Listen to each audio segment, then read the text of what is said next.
शुक्लाम्बरधरं विष्णुं शशिवर्णं चतुर्भुजम् प्रसन्नवदनं ध्यायेत् सर्वविघ्नोपशान्तये।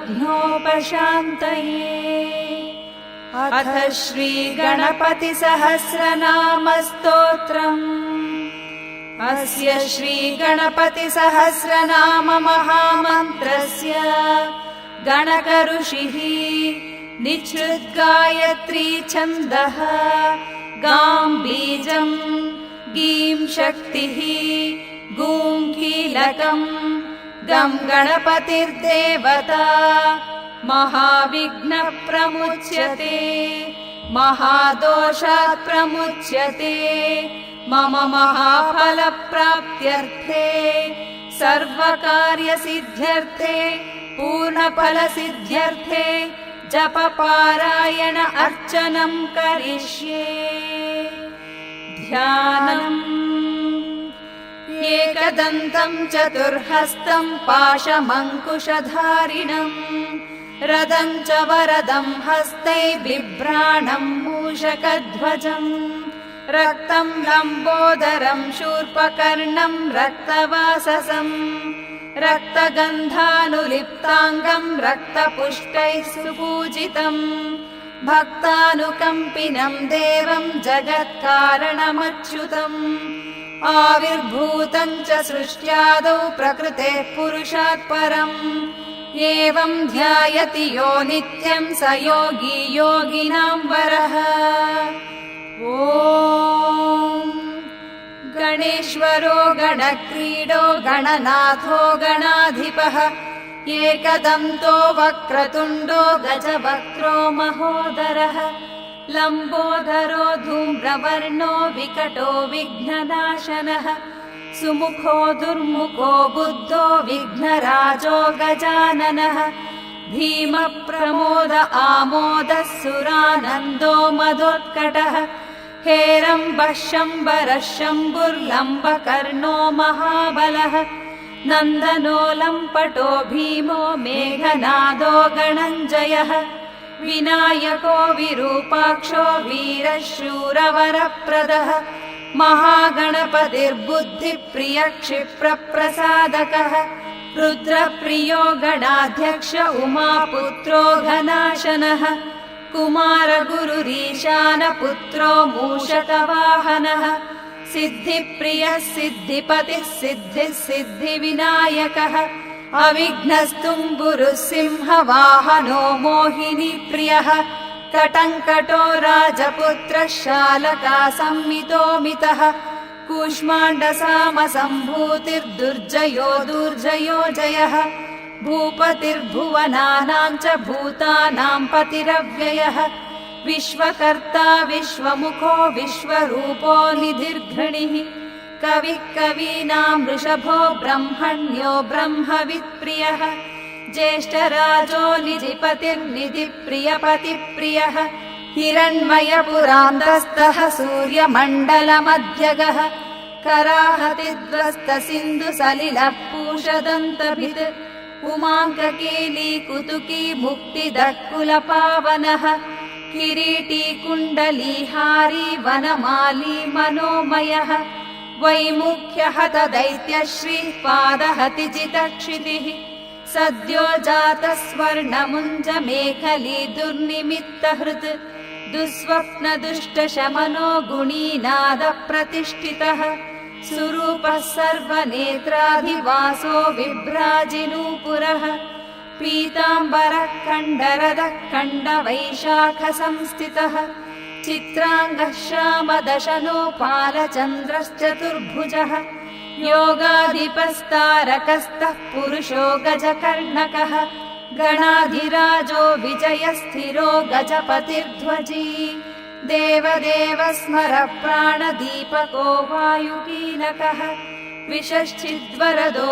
नादोन्नादभिन्नबलाहकः वराहरदनो मृत्युञ्जयो व्याघ्राजिनाम्बरः इच्छाशक्तिधरो देवत्रातो दैत्यविमर्दनः शम्भुवक्त्रोद्भवः शम्भुकोपजः शम्भुहास्य भूः शम्भुतेजा शिवाशोकहारी गौरी सुखावहः उमाङ्गमलजो गौरी तेजो भूस्वर्धुनी भवः यज्ञकायो महानादो गिरिवर्ष्माशुभाननः सर्वात्मा सर्वदेवात्मा ब्रह्ममूर्धा कुकुप्श्रुतिः ब्रह्माण्डकुम्भशिव्योमबालः सत्यशिरोरुहः जगज्जन्मलयोन्मेष निमेषोऽज्ञर्कसोमधृक् गिरीन्द्रैकरदो धर्मो धर्मिष्ठः समबृंहितः ग्रहक्षदशनो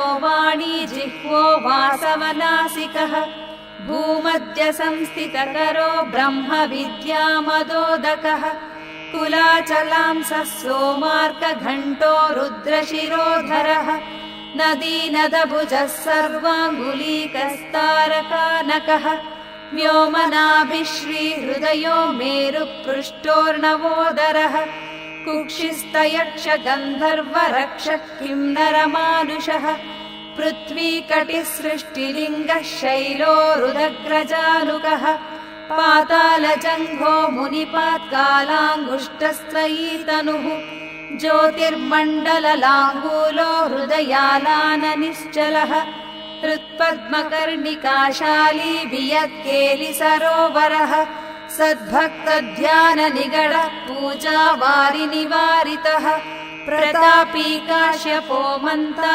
गणकोऽभिष्टपीबली यशस्वी धार्मिको जेता प्रमतः प्रमतेश्वरः चिन्तामणिर्द्वीपपतिः कल्पद्रुमवनालयः रत्नमण्टपमध्यस्थो रत्नसिंहासनाश्रयः तीव्राशिरोद्धृतपदो ज्वालिनी मौलिलालितः नन्दानन्दितपीठः श्रीर्भोर्गदो भूषितासनः सकामदायिनी पीठः स्फुरदुग्रासनाश्रयः तेजोवती शिरोरत्नम् सत्यनित्यावतंसितः सविघ्ननाशिनी पीठः सर्वशक्त्यम्बुजाश्रयः लिपिपद्मासनाधरो वह्निधामत्रयाश्रयः उन्नतप्रपदो गूढगुल्फसंवृत्तपार्ष्णिकः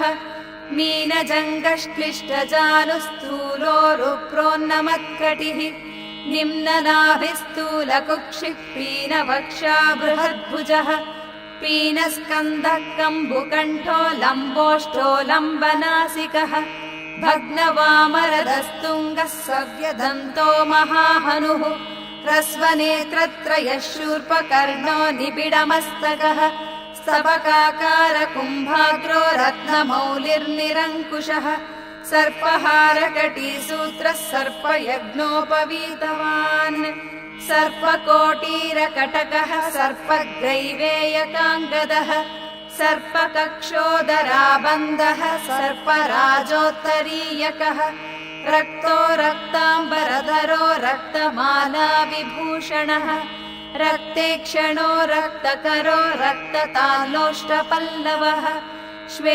श्वेताम्बरधरः श्वेतमाल्या विभूषणः श्वेतातपत्ररुचिरः श्वेतचामरवीजितः सर्वावयवसम्पूर्णः सर्वलक्षणलक्षितः सर्वाभरणशोभाढ्यः सर्वशोभासमन्वितः सर्वमङ्गलमाङ्गल्यः सर्वकारणकारणम् सर्वदेववरः शाङ्गी बीजपूरी गदाधरः शुभाङ्गो लोकसारङ्गः सुतन्तुस्तन्तुवर्धनः किरीटी कुण्डलीहारी वनमाली शुभाङ्गदः इक्षुचापधरः शूली चक्रपाणिः सरोजभृत् पाशीधृतोत्पलशाली मञ्जरीभृत्स्वदन्तभृत् कल्पवल्लीधरो विश्वाभयदैककरो वशी अक्षमालाधरो ज्ञानमुद्रावान्मुद्गरायुधः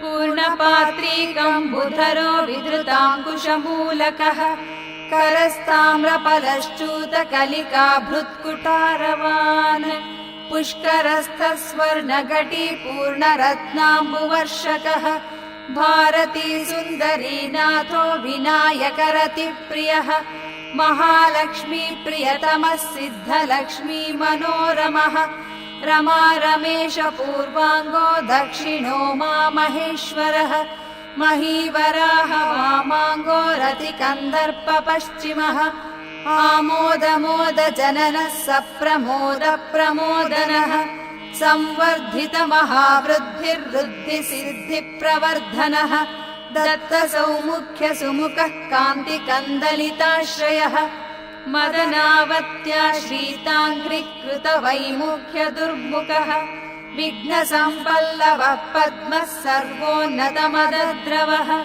विघ्नकृन्निम्न चरणो द्राविडी शक्तिसत्कृतः तीव्रा प्रसन्न नयनो ज्वालिनी पालितैकधृक् मोहिनी मोहनो भोगदायिनी कान्तिमण्डनः कामिनी कान्तवक्त्रश्री अधिष्ठितवसुन्दरः वसुधारामदो नादो महाशङ्खनिधिप्रियः नवद्वसुमती माली महापद्मनिधिः प्रभुः सर्वसद्गुरुसंसेव्यः शोचिष्केशहृदाश्रयः ईशान्यमूर्धा देवेन्द्रशिखः पवननन्दनः प्रत्युग्रनयनो दिव्यो दिव्यास्त्रशतपर्वधृक् ऐरावतादि सर्वाशवारणो वारणप्रियः वज्राद्यस्त्रपरीवारो गणचण्डसमाश्रयः जया जय परिकरो विजया विजयावहः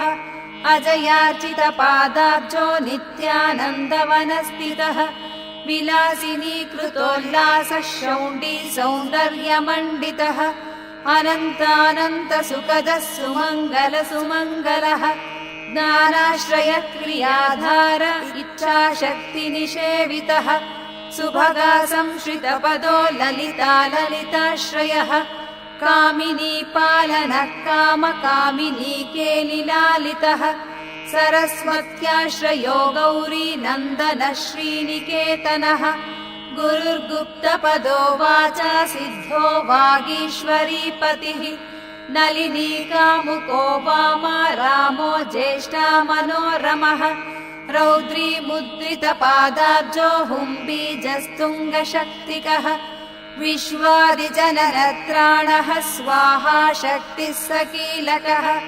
अमृताब्धिकृतावासो मदघूर्णितलोचनः उच्छिष्टोच्छिष्टगणको गणेशो गणनायकः सर्वकालिकसंसिद्धिर्नित्यसेव्यो दिगम्बरः अनपायोऽनन्तदृष्टिरप्रमेयो जरामरः अनाविलो प्रतिरथिरच्युतो अमृतमक्षरः अप्रतर्क्योक्षयो नाधारो अनामयो अमलः अमेयसिद्धिरद्वैतमघोरोऽग्निसमाननः अनाकारोऽब्धिभूम्यग्निबलघ्नो व्यक्तलक्षणः आधारपीठमाधार आधाराधेयवर्जितः आकुकेतन आशापूर आकुमहारतः इक्षुसागर मध्यस्थ इक्षुपायसभक्षकः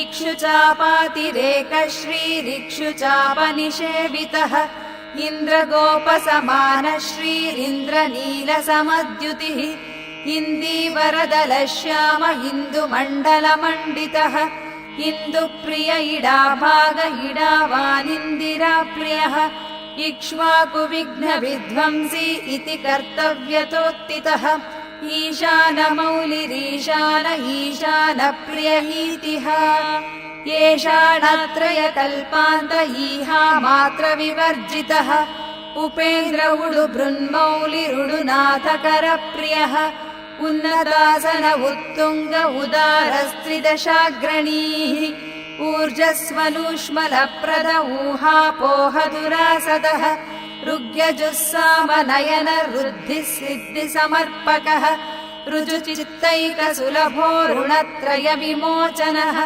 लुप्तविघ्नस्वभक्तानां लुप्तशक्तिस्फुरद्विषाम् लुप्तश्रीर्विमुखार्चानां लूताविस्फोटनाशनः एकारपीठमध्यस्थ येन पीठकृतासनः ये जिताखिल दैत्यश्रीरेधिताखिल संश्रयः ऐश्वर्यनिधिरैश्वर्यमैहिकामुष्मिकप्रदः ऐरम्मदसमोन्मेष ऐरावत समाननः ओङ्कारवाच्य ओङ्कार ओजस्वानोषधीपतिः औदार्यनिधिरौद्धत्य धुर्य औन्नत्यनिःसमः अङ्कुशः सुरनागानमङ्कुशाकार संस्थितः अह समस्त विसर्गान्तपदेषु परिकीर्तितः कमण्डलुधरः कल्पः कपर्दीकलभाननः कर्मसाक्षी कर्मकर्ता कर्मा कर्मफलप्रदः कदम्बगोलकाकार कूष्माण्डगणनायकः कारुण्यदेहः कपिलः कतकः कटिसूत्रभृत् खर्वः खड्गप्रियः कान्तान्तस्तः कनिर्मलः खड्वाङ्गशृङ्गनिलयः खड्वाङ्गी खदुरासदः गुणाढ्यो गहनोगस्था गद्यपद्यसुधार्णवः गद्यगानप्रियो गर्जो गीतो गीर्वाणपूर्वजः गुह्याचाररतो गुह्यो गुह्यागमनिरूपितः गुहाशयो गुडाभ्यस्तो गुरुगम्यो गुरोर्गुरुः घण्टा गर्घरिकामाली घटकुम्भो घटोधरः ञकारवाच्यो ञकारो ञकाराकारशुण्डभृत् चण्डश्चण्डेश्वरश्चण्डी चण्डेशश्चण्डविक्रमः चराचरपतिश्चिन्तामणिश्चर्वणलालसः छन्दश्चन्दोद्भवश्चन्दो दुर्लक्षश्चन्दविग्रहः जगद्योनिर्जगत्साक्षी जगदीशो जगन्मयः जप्यो जपपरो जाप्यो जिह्वा सिंहासनप्रभुः स्रवद्गण्डोल्लसद्धानझङ्कारी भ्रमराकुलः टङ्कारस्पारसम्भ्रावष्टङ्कारमणिनूपुरः तापत्रयनिवारी च सर्वमन्त्रेषु सिद्धिदः डिम्डिमुण्डो डाकिनीशो डामरो डिण्डिमप्रियः ढक्कानिनादमुदितो डौकोडुण्डिविनायकः एकारवाच्यो वागीशो विश्वात्मा विश्वभावनः तत्त्वानां प्रकृतिस्तत्त्वं तत्त्वं पदनिरूपितः तारकान्तरसंस्थानस्तारकस्तारकान्तकः स्थाणुस्ताणुप्रियस्ताता स्थावरं जङ्गमं जगत् दक्षयज्ञप्रमथनो दाता दानवमोहनः दयावान् दिव्यविभवो दण्डभृद्दण्डनायकः दन्तप्रभिन्ना भ्रमलो दैत्यवारणधारणः दंश्रालग्नद्वीपघटो देवार्तनृगजाकृतिः धनं धान्यपतेर्बन्धुः धनदो धरणीधरः धानैकप्रकटो ध्येयो ध्यानं ध्यानपरायणः ध्वनिप्रकृतिचीत्कारो ब्रह्माण्डावलिमेखलः नन्दो नन्दिप्रियो नादो नादमध्यप्रतिष्ठितः निष्कलो निर्मलो नित्यो नित्यानित्यो निरामयः परं व्योम परं धाम परमात्मा परं पदम् परात्परः पशुपतिः पशुपाशविमोचनः पूर्णानन्दः परानन्दः पुराणपुरुषोत्तमः पद्मप्रसन्नवदनः प्रणताज्ञानमोचनः प्रमाणप्रत्ययातीतः प्रणतार्तिनिवारणः पणिहस्तः पणिपतिः पूत्कारपणितप्रियः बाणार्चिताङ्घ्रियुगलो बालकेली कुतूहली ब्रह्म ब्रह्मार्चितपदो ब्रह्मचारी बृहस्पतिः बृहत्तरो ब्रह्मपरो ब्रह्मण्यो ब्रह्मवित्प्रियः भूक्षेपदत्तलक्ष्मीको भर्गो भद्रो भयापहः भगवान् भक्तिसुलभो भूतिदो भूतिभूषणः भव्यो भूतालयो भोगदाता भ्रूमध्यगोचरः मन्त्रो मन्त्रपतिर्मन्त्री मदमत्तो मनोरमः मेखलावान् मन्दगतिर्मतिमत्कमलेक्षणः महाबलो महावीर्यो महाप्राणो महामनाः यज्ञो यज्ञयतिर्यज्ञगोप्ता यज्ञफलप्रदः यशस्करो योगगम्यो याज्ञिको याजकप्रियः रसो रसप्रियो रस्यो रञ्जको रावणार्चितः रक्षो रक्षाकरो रत्नगर्भो राज्यसुखप्रदः लक्षो लक्षप्रदो लक्षो लयस्थो लड्डुकप्रियः लास्यप्रियो लास्यपरो लाभकृल्लोकविश्रुतः वरेण्यो वह्नि वदनो वन्द्यो वेदान्तगोचरः विकर्ता विश्वतश्चक्षुर्विधाता विश्वतोमुखः वामदेवो विश्वनेता वज्रिवज्रनिवारणः विवस्वद्बन्धनो विश्वाधारो विश्वेश्वरो विभुः शब्दब्रह्मशमप्राप्य शम्भुशक्तिर्गणेश्वरः शास्ताशिखाग्रनिलयः शरण्यः शिखरीश्वरः षड्ऋतुकुसुमस्रग्नी षडाधारा षडक्षरः संसारवैद्यः सर्वज्ञः सर्वभेषजभेषजम् सृष्टिस्थितिलयक्रीडः सुरकुञ्जरभेदकः सिन्धूरितमहाकुम्भः सदसद्व्यक्तिदायकः साक्षी मुद्रमदनः स्वसंवेद्यः स्वदक्षिणः स्वतन्त्रः सत्यसङ्कल्पः सामगानरतः सुखी हंसो हस्तिपिशाचीशो हवनम् हव्यकव्यभुक् हव्यम् हुतप्रियो हृष्टो हृल्लेखामन्त्रमध्यगः क्षेत्रादिपक्षमाभर्ता क्षमापरपरायणः क्षिप्रक्षेमकरक्षेमानन्दक्षोणीसुरद्रुमः धर्मप्रदोऽर्थदः कामदाता सौभाग्यवर्धनः विद्याप्रदो विभवदो भुक्तिमुक्तिफलप्रदः अभिरूप्यकरो वीरश्रीप्रदो विजयप्रदः सर्ववश्यकरो गर्भदोषः पुत्रपौत्रदः मेधादः कीर्तिदः शोकहारी दौर्भाग्यनाशनः प्रतिवादिमुखस्तम्भोरुष्टचित्तप्रसादनः पराभिचारशमनो दुःखः बन्धमोक्षदः लवस्त्रुटिः कलाकाष्ठा निमेषस्तत्परक्षणः घटी मुहूर्तप्रहरो दिवानक्तमहर्निशम् पक्षो मासत्वयनाथयुगः कल्पो महालयः राशिस्तारातिथिर्योगो वारः करणमंशकम् लग्नम् होराकालचक्रम् मेरुः सप्तर्षयो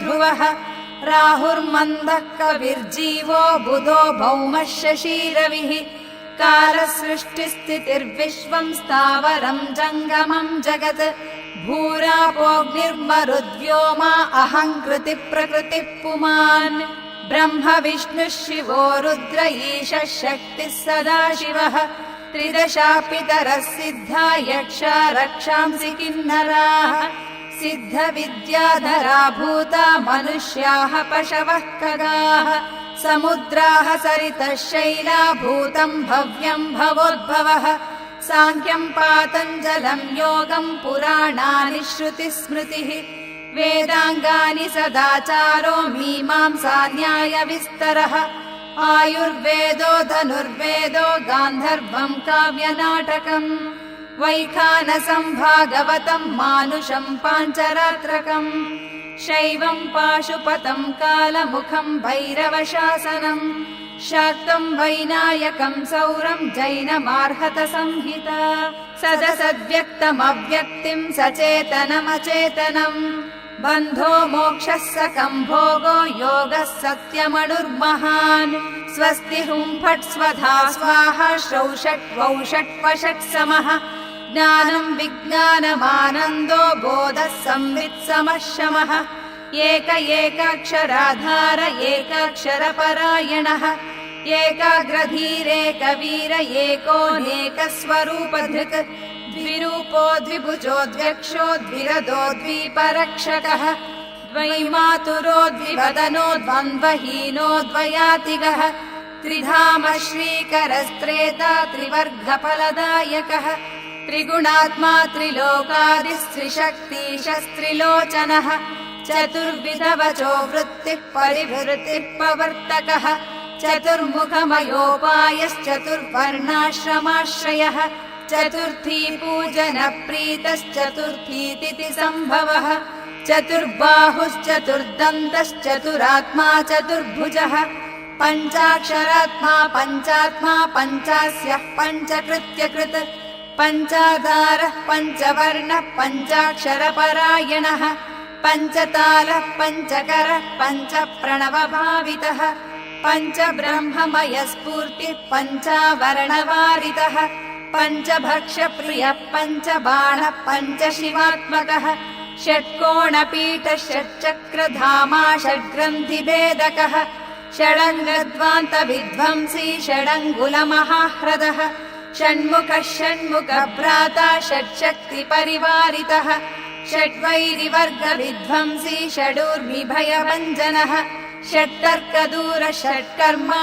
षड्गुणः षड्रसाश्रयः सप्तपातालचरणः सप्तद्वीपोरुमण्डलः सप्तस्वर्लोकमुकुटः सप्तसप्तिवरप्रदः सप्ताङ्गराज्यसुखदः सप्तर्षिगणवन्दितः सप्तच्छन्दोनिधिः सप्तहोत्रः सप्तस्वराश्रयः सप्ताभिकेलिकासारः सप्तमातृनिषेवितः सप्तच्छन्दोमोदमदः सप्तच्छन्दोमुखप्रभुः अष्टमूर्तिध्येयमूर्तिरष्टप्रकृतिकारणम् अष्टाङ्गयोगफलभृदष्टपत्राम्बुजासनः अष्टशक्तिसमानः श्रीरष्टैश्वर्यप्रवर्धनः अष्टपीठोपपीठः श्रीरष्टमातृसमावृतः अष्टभैरवसेव्योऽष्टवसुमन्त्योऽष्टमूर्तिभृत् अष्टचक्रस्फुरन्मूर्तिरष्टद्रव्यहविः प्रियः अष्टश्रीरष्टसाम श्रीरष्टैश्वर्यप्रदायकः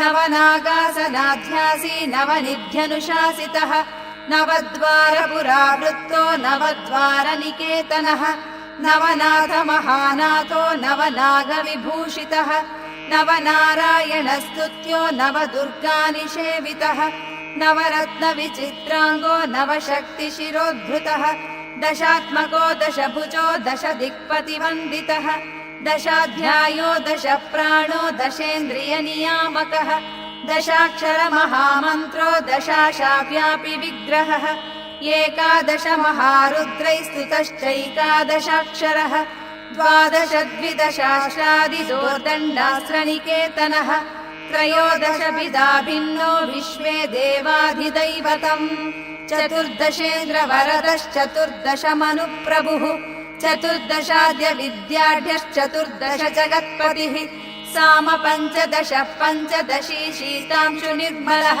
तिथि पञ्चदशाकारस्तिथ्या पञ्चदशार्चितः षोडशाधारनिलयः षोडशस्वरमातृकः षोडशान्तपदावासः षोडशेन्दुकलात्मकः कला सप्तदशी सप्तदश सप्तदशाक्षरः अष्टादशद्वीपपतिरष्टादश पुराणकृत् अष्टादशौषधी सृष्टिरष्टादश विधिः स्मृतः अष्टादशलिपिव्यष्टिसमष्टिज्ञानकोविदः अष्टादशान्नसम्पत्तिरष्टादश विजातिकृत् एकविंशः पुमानेकविंशत्यङ्गुलिपल्लवः चतुर्विंशतितत्त्वात्मा पञ्चविंशाख्यपूरुषः सप्तविंशतितारेशः सप्तविंशतियोगकृत् द्वात्रिंशद्भैरवाधीशश्चतुस्त्रिंशन्महाह्रदः षट्त्रिंशत्तत्त्वसम्भूतिरष्टत्रिंशत्कलात्मकः पञ्चाशद्विष्णुशक्तिशः पञ्चाशन्मातृकालयः द्विपञ्चाशद्वपुश्रेणिः त्रिषष्ट्यक्षरसंश्रयः पञ्चाशदशक्षरश्रेणिः पञ्चाशद्रुद्रविग्रहः चतुष्षष्टिमहासिद्धियोगिनी वृन्दवन्दितः नमदेको न पञ्चाशन्मरुद्वर्गनिरर्गलः चतुष्षष्ट्यर्थनिर्मेता चतुष्षष्टिकलानिधिः अष्टषष्टिमहातीर्थक्षेत्रभैरववन्दितः चतुर्नवतिमन्त्रात्मा षण्णवत्यधिकप्रभुः शतानन्दः शतधृतिः शतपत्रायतेक्षणः शतानीकः शतमुखः शतधारावरायुधः सहस्रपत्रनिलयः सहस्रफणिभूषणः सहस्रशीर्षा पुरुषः सहस्राक्षसहस्रपात् सहस्रनाम संस्तुत्यः सहस्राक्षबलापहः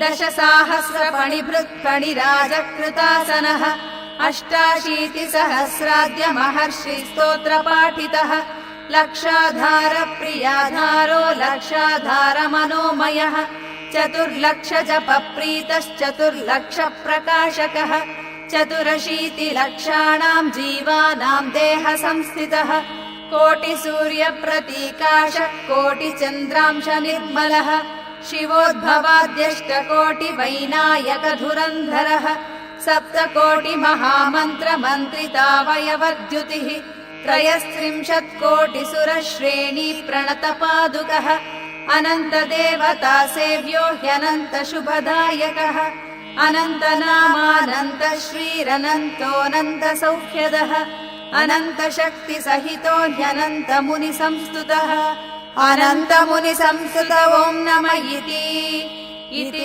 श्रीगणपतिसहस्रनामस्तोत्रम् सम्पूर्णम्। अथ श्रीगणेशकवचम्।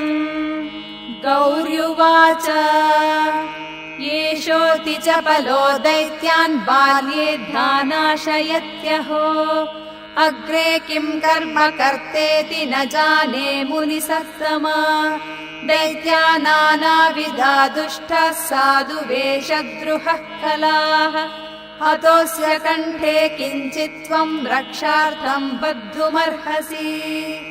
मुनिरुवाच ध्यायेत् सिंहगतम् विनायकममम् दिग्बाहुमध्ये युगे त्रेतायाम् तु मयूरवाहनममुम् षड्बाहुकम् सिद्धिदम् द्वापरे तु गजाननम् युगभुजम् रक्ताङ्गरागम् विभुम् तुर्ये तु द्विभुजम् सिताङ्गरुचिरम् सर्वार्थदम् सर्वदा विनायकः शिखाम् पातु परमात्मपरात्परः अतिसुन्दरकायस्तु मस्तकम् समहोत्कटः ललाटम् कश्यपः पातु भ्रूयुगम् तु महोदरः नयने फालचन्द्रस्तु गजास्य स्थोष्टपल्लवौ जिह्वाम् पातु गणक्रीडश्चिबुकम् गिरिजासुतः वाचम् विनायकः पातु दन्तान् रक्षतु दुर्मुखः श्रवणौ पाशपाणिस्तु नासिकाम् चिन्तितार्थदः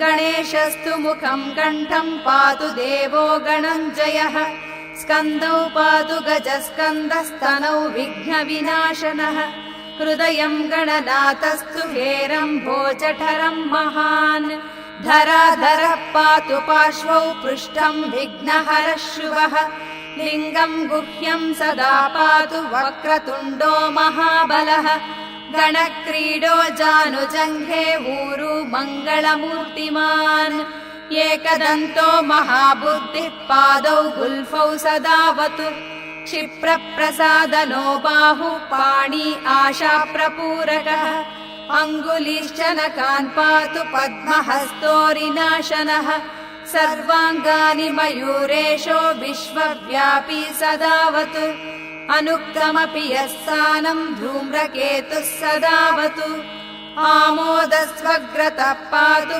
प्रमोदपृष्ठतोऽवतु प्राच्याम् रक्षतु बुद्धीश आग्नेयाम् सिद्धिदायकः दक्षिणस्यामुवा पुत्रो नैऋत्याम् तु गणेश्वरः प्रतीच्याम् विघ्नहर्ताव्यात् वायुव्याम् गजकर्णकः कौबेर्याम् निधिपः पायादीशान्यामीशनन्दनः दिवाव्यादेकदन्तस्तु रात्रौ सन्ध्यासु विग्रहृत् राक्षसासुरवेतालग्रहभूतपिशाचतः पाशाङ्कुशधरः पातु रजः सत्त्वतमः स्मृतिः ज्ञानम् धर्मम् च लक्ष्मीम् च राज्यम् कीर्तिम् तथा कुलम् वपुर्धनम् च ध्यानम् गृहान् दारान् सुतान् सखीन् सर्वायुधधरः पौत्रान् मयूरेशोऽवतात् सदा कपिलो जाविकम् पातु गजाश्वान् निकटोऽवत्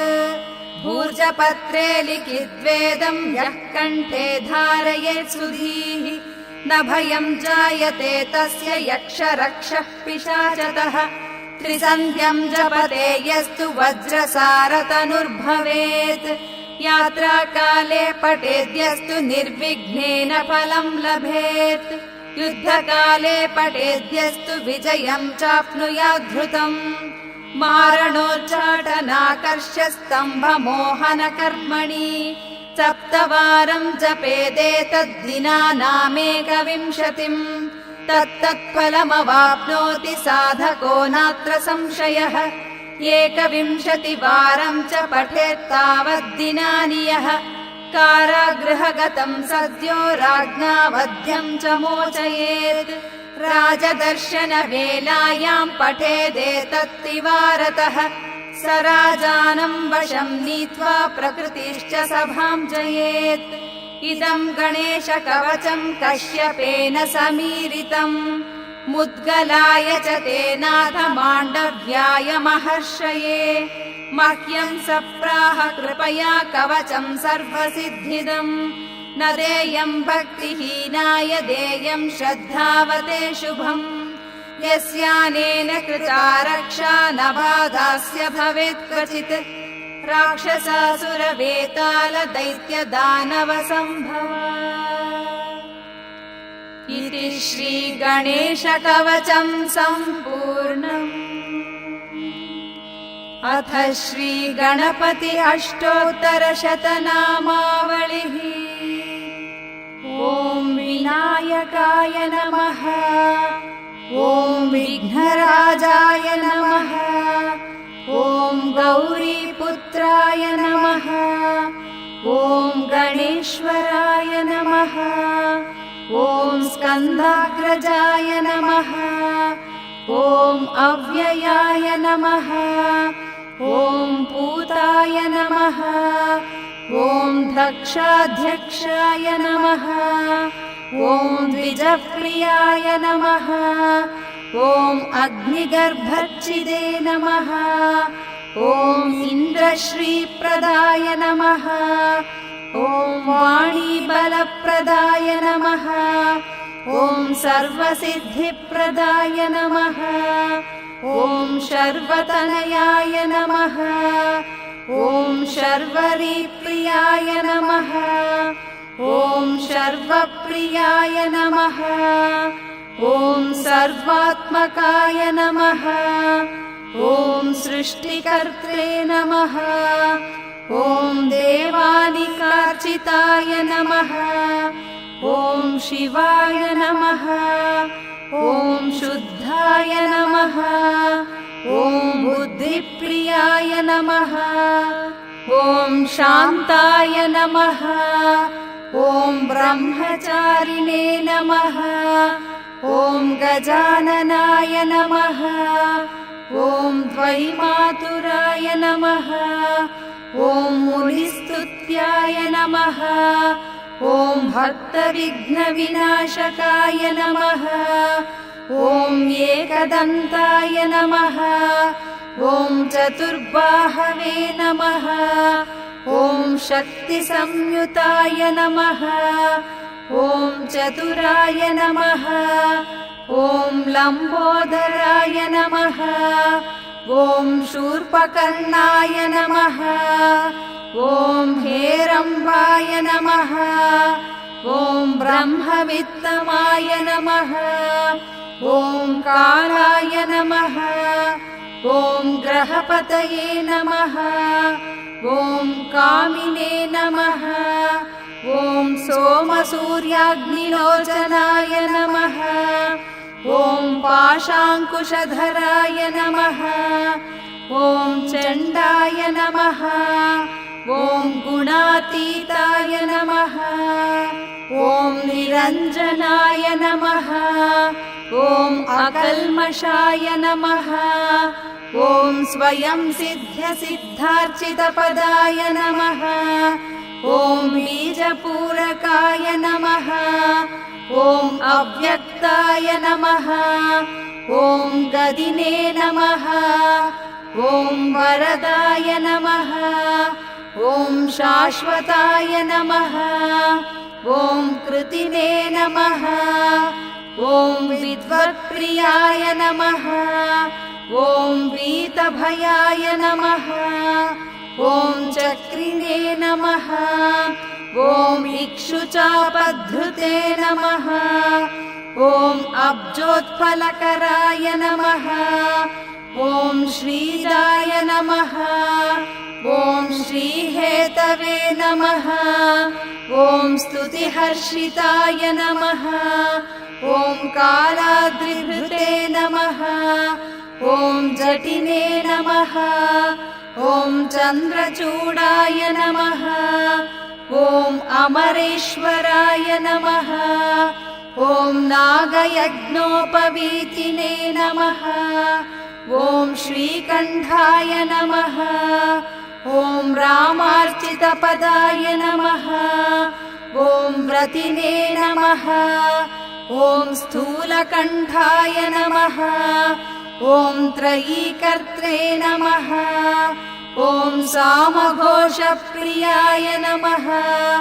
ॐ पुरुषोत्तमाय नमः। ॐ स्थूलतुण्डाय नमः। ॐ अग्रगण्याय नमः। ॐ ग्रामण्यै नमः। ॐ गणपाय नमः। ॐ स्थिराय नमः। ॐ वृद्धाय नमः। ॐ सुभगाय नमः। ॐ शूराय नमः। ॐ वागीशाय नमः। ॐ सिद्धिदाय नमः। ॐ दूर्वाबिल्वप्रियाय नमः। ॐ कान्ताय नमः। ॐ पापहारिणे नमः। ॐ कृतागमाय नमः। ॐ समाहिताय नमः। ॐ वक्रतुण्डाय नमः। ॐ श्रीप्रदाय नमः। ॐ सौम्याय नमः। ॐ भक्तकाङ्क्षितदाय नमः। ॐ अच्युताय नमः। ॐ केवलाय नमः। ॐ सिद्धाय नमः। ॐ सच्चिदानन्दविग्रहाय नमः। ॐ ज्ञानिने नमः। ॐ मायायुक्ताय नमः। ॐ दान्ताय नमः। ॐ ब्रह्मिष्ठाय नमः। ॐ भयवर्जिताय नमः। ॐ प्रमत्तदैत्यभयदाय नमः। ॐ व्यक्तमूर्तये नमः। ॐ अमूर्तकाय नमः। ॐ पार्वती शङ्करोत्सङ्गकेलनोत्सवलालनाय नमः। ॐ समस्तजगदाधाराय नमः। ॐ वरमूषकवाहनाय नमः। ॐ हृष्टस्तुताय नमः। ॐ प्रसन्नात्मने नमः। ॐ सर्वसिद्धिप्रदायकाय नमः। इति श्रीगणपति अष्टोत्तरशतनामावलिः सम्पूर्णम्।